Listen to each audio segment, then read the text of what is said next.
अॼु आऊं तव्हांखे उहो अल्लाह ताला जो इस्म एज़म ॿुधाइण वारो आहियां जंहिंजे पढ़ण सां अल्लाह ताला लाइलाज मरीज़ खे अल्लाह ताला उनजी बीमारी दूर कंदो आहे इंशाअल्लाह ताला। ऐं जेको माण्हू जहिड़े बि मतिलब जे लाइ साफ़ दामन थी करे वेश थी करे नवां कपिड़ा पाए करे जुमे जी नमाज़ खां पहिरीं यकदा 200 भेरा जेको माण्हू हिन अल्लाह जी इस्म खे पढ़ंदो इंशाअल्लाह ताला उनजो मतिलब आसान कंदो, पूरो कंदो।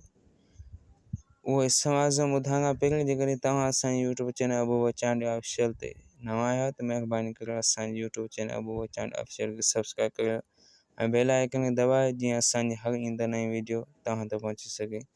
ऐं हिन वज़ीफ़े खां बाद में कमेंट बॉक्स में पंहिंजी ज़रूरु राय ॾिजा त तव्हांखे हीअ वीडियो पसंदि आयो या न, ऐं इहो अमल तव्हांखे कीअं लॻो ऐं तव्हांजी ज़िंदगी ते असरु आंदई या न, तव्हांजा मतिलब पूरा थिया या न, या जेको बीमार हिन वज़ीफ़े खे ॿुधी करे पियो उनजो बीमारी मर्ज़ दूर थियो या न, असांखे लाज़मी ॿुधाइजा जीअं असां उहो तव्हांजो कमेंटूं पढ़ी करे असांखे पतो लॻे त असांजी वीडियो में कहिड़ी ग़लती हुई जो तव्हां ताईं असरु न कयो। उमेदु आहे त इहा वीडियो तव्हांखे इलाही फ़ाइदेमंद साबित थींदी। उहो इस्म आज़म अल्लाह जो इहो नालो आहे, अल्लाह जेको माण्हू रोज़ानो 1000 भेरा पढ़ंदो त अल्लाह ताला उनखे उहो कमाल यकीन नसीब फरमाईंदो।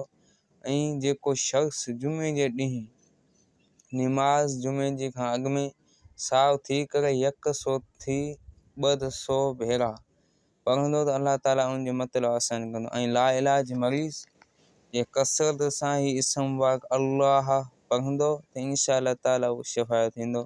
उमेदु आहे त असांजी वीडियो ही पसंदि आई हूंदी। मिलूं था अॻिली वीडियो में, तेसिताईं ॾींदा असांखे इजाज़त। अल्लाह निगहबान।